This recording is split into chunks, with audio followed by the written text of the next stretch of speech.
Doutor Nilson, diagnóstico, tem duas palavrinhas que são muito desconhecidas do grande público, né? Manometria e pH-metria esofágica. O que é isso? Serve para diagnosticar, para medir o refluxo? Explica pra gente. Até que ponto é importante essa questão desses dois exames que são feitos aqui na gastroclínica? Bom, vamos começar falando sobre o diagnóstico. Assim, a maioria dos pacientes que têm a doença do refluxo, o diagnóstico é clínico. Então, o paciente vai ao médico, ele queixa dos sintomas, o médico examina, né?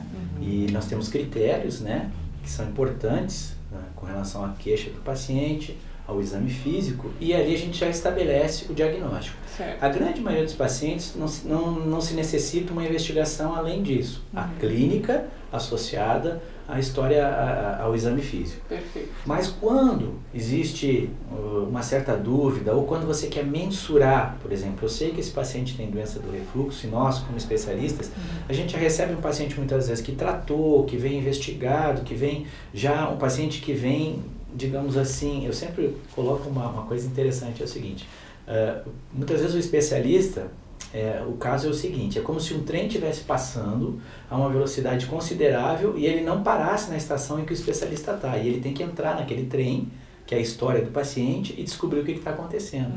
Então, muitas vezes existe essa dificuldade, porque o paciente já vem em tratamento, já fez tratamento, já perdeu aquela digamos assim, a primeira fé, né, do primeiro tratamento que ele fez, já não deu certo, então ele já vem com aquela vontade de investigar. Nem todos os pacientes existe essa coisa que tem que fazer um monte de exame, não é assim. A maioria do diagnóstico é história e exame físico, a maioria você faz o diagnóstico com isso.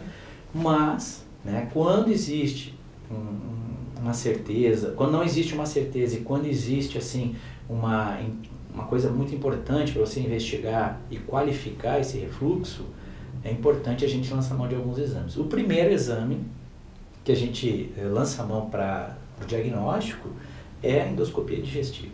A endoscopia digestiva é o primeiro exame que nós vamos ter, que vai nos mapear, né, como que está esse esôfago, né, principalmente na sua porção final, né, lá próximo dessa válvula que a gente comentou antes, como que está esse esôfago, se existe algum fator anatômico, né, ou seja, muitos pacientes têm um alargamento que chama hérnia hiatal, que favorece, não quer dizer também que o paciente tem hérnia, ele vai ter... hérnia de hiato também, isso, né, não quer dizer que ele tenha hérnia, ele vai ter, mas pode favorecer esse refluxo, né, e a gente tem como estudar isso, então a gente estuda na endoscopia. Aí, o que a gente tem da doença do refluxo? Em torno de 60% dos pacientes que fazem endoscopia na busca do diagnóstico ou na busca, digamos assim, para mapear essa doença, a gente vai ter uma endoscopia negativa.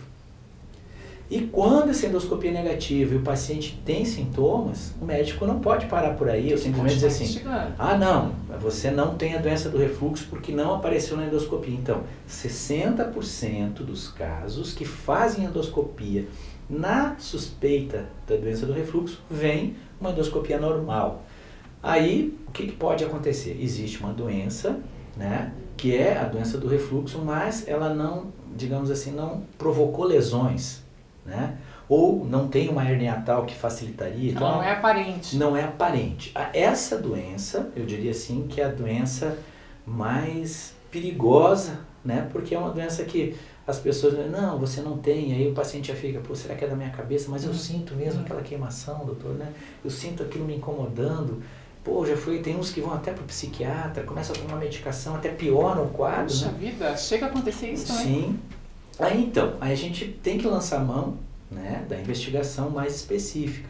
Se a endoscopia for negativa e o médico está convencido que aquele paciente necessita uma investigação maior para esclarecimento, que ele tem assim dados que fazem com que ele conclua que é a doença do refluxo, ele tem que ir adiante. O próximo exame, né, seria daí um exame mais específico, que seria a pH-metria e a manometria esofágica. Então o senhor vai segurar só um pouquinho, a gente vai para o intervalo super rápido e no retorno o Dr. Nilson Zortea vai falar sobre pH-metria e também sobre manometria esofágica. É rapidinho, a gente volta já já.